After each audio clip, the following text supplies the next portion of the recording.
And when not belaboring their favorite scholarly subjects of 19th century German writer and the novels of Thomas Mann, everybody enjoys woodworking, small-scale woodworking, practicing the classical guitar, walking around Brooklyn and cooking, pretty much anything vegetarian. So that's all up to you. All right. Sorry for all the fuss and bother with the start. If you have not already, please take a handout. I actually have these dead tree handouts. I had a PowerPoint as well, but I don't think it's necessary because we've got the handouts. So without further ado, thank you everyone for being here. I'm so excited to be giving this talk in front of a live room full of people. I'm so grateful you're all here. So the chairs were very accommodating and kind. On the program, you'll see that I was scheduled to talk about Thomas Mann, which is something I am always glad to do until I am blue in the face. And so if you want to hear about Thomas Mann, please talk to me after. I am actually going to take a different approach with the chair's blessing for this presentation. The point will be ultimately the same, but I'm going to take what to me is going to be a slightly more direct route. The title I've given the talk that I will give now is In Search of Myself, a Non-Binary Love Story in 7 Lyrics. The starting point for my talk is a line of poetry that has literally been bothering me since high school. In translating Petrarch's Pace non trovo, Thomas Wyatt in, mid-1500s something writes, "I love another, and thus I hate myself." Now, I wish we had time to read all of the poems that I'm going to talk about here in full and in the original. Since we don't, hopefully these handouts will make it possible for you to come back and look at them after the talk. Without eyen I see, and without tongue I plain. I desire to perish, and yet I ask health. I love another, and thus I hate myself. It always seemed to me a regrettable thought that loving another should entail hating oneself. But the problem was that by high school, I already knew exactly what Wyatt was talking about. Oh, I was a proud kid, and being on good terms with myself was and still is very important to me. But in 7th grade, there was this beautiful queer boy in my class, whom I'm going to call Jamie for purposes of this talk. That's not his real name. And Jamie meant the world to me, or more precisely, he meant myself to me. What I loved about this particular classmate, with his little treble voice and his girlish manner and his endearing giggle, was that I felt able to actualize, to externalize my own strong sense of masculinity in relation to this person. Our world was so dominated by the gender binary that the only thing I was attracted to in anyone at that time was whether I felt like I could self-actualize as my non-binary self in relationship to that person. And of course, bearing in mind at the time, there was no vocabulary of non-binary gender to give us even a necessary modicum of legibility, nothing of the kind. So in 7th grade, it suddenly comes to pass that I realize I feel this way about this particular person. And suddenly nothing that I can do to validate myself meant nearly as much as Jamie's regard for me. It was like overnight, my independence of self-concept had just collapsed on itself. I no longer knew how to see my real self without the help of this magical queer mirror of my masculine, non-binary self. Well, so much the worse for me. Jamie, it turned out, was the gay kind of queer, and I emphatically wasn't. Now, it would be 2 full decades before conditions allowed me to claim the non-binary identity and the pronouns that today are the source of so much pride and joy to me. Also, perhaps not through entirely his own fault, Jamie was not nearly as sweet-natured of a young person as I had fancied. And so when things got to be too much for him, and he abruptly stopped talking to me for almost the rest of our grade school experience, there was no consolation that I could offer my broken, alienated young self because I wasn't allowed to be what I was. And I couldn't just rebound and start pining after someone else instead, because it was myself. It was the ability to see and to be myself that I missed so much. I didn't at all believe in hating myself, but now I loved another, and so it seemed it couldn't be otherwise. It really is nearly impossible to self-actualize without some modicum of visibility, without some kind of appropriate community, and these were categorically not to be had. This was the 1990s, and it was the early aughts, and everything was the Backstreet Boys, and it was Abercrombie and Fitch, and it was just a complete cultural wasteland for a robustly non-binary young person like I was, and still am. Less young. So, all these years later, I still find myself wondering about that line from Wyatt, which also, by the way, is there in the original Petrarch. It's o in odio me stesso, et amo altrui. Lately, I've been trying to make sense of this whole business in the context of a possible poetic lineage between the Petrarch and the Wyatt poems and their lyrical forebears in the classical and the classically queer past. Now you'll see here Sappho 31. It is as if my tongue is broken, and immediately a subtle fire has run over my skin. I cannot see anything with my eyes, and my ears are buzzing. A cold sweat comes over me. Trembling seizes me all over. I am paler than grass, and I seem nearly to have died. Tefna ken doligo pideues phinom em autai.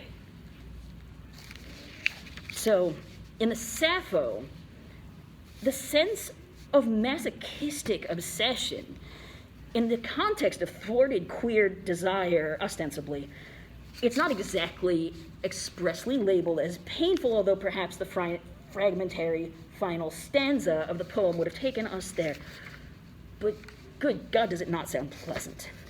So fast forward 500 years to Catullus's adaptation of this poem, where the pathos is, one notch more explicit.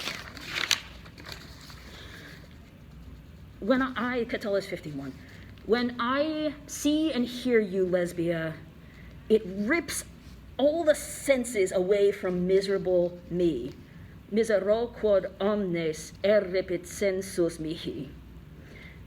That misero mihi, misero, poor me, that is really the only explicit word of pathos that we have here. Now, but my tongue grows thick, a thin flame runs down between my limbs. With their own sound my ears ring, my lights, my eyes are covered by twin night.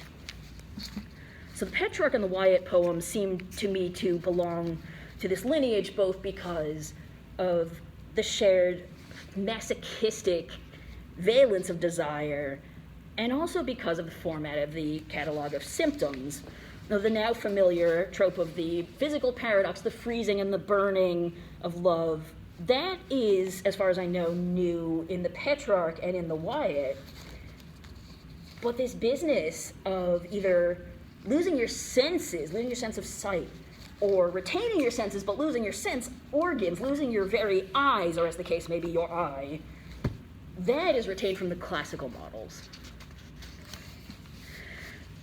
While I was studying for my general exams and was reading up on lyric, I deliberately kept a watchful eye out for more reparative, more self-affirming models of love under alienating circumstances.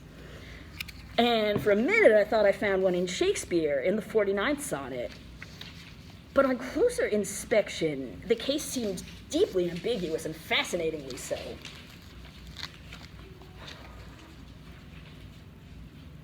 Against that time, if ever that time come, when I shall see thee frown on my defects, when as thy love hath cast his utmost sum, called to that audit by advised respects, Against that time when thou shalt strangely pass, and scarcely greet me with that sun thine eye, when love, converted from the thing it was, shall reasons find of settled gravity.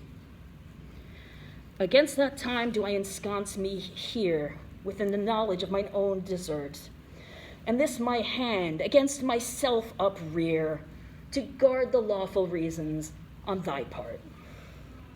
To leave poor me, thou hast the strength of laws, since why, to love, I can allege no cause. What happens when that time comes? What happens when the beautiful queer boy won't talk to you anymore, or look at you, or tell you why? To shore up the failing ego, you might ensconce me here within the knowledge of mine own desert.